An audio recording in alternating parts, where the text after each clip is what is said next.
تمہیں کیا ہو گیا ہے؟ کیسی تجویزیں کرتے ہو؟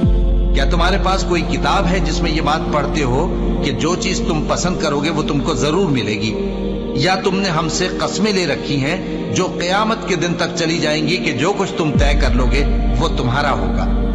ان سے پوچھو کہ ان میں سے کون اس کا ذمہ لیتا ہے؟ کیا اس قول میں ان کے کچھ شریک ہیں؟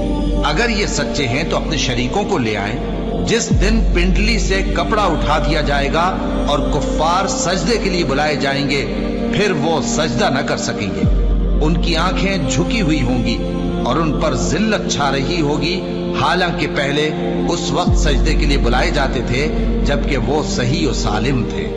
سو مجھ کو اس کلام کے جھٹلانے والوں سے سمجھ لینے دو۔ ہم ان کو آہستہ آہستہ ایسے طریق سے پکڑیں گے کہ ان کو خبر بھی نہ ہوگی۔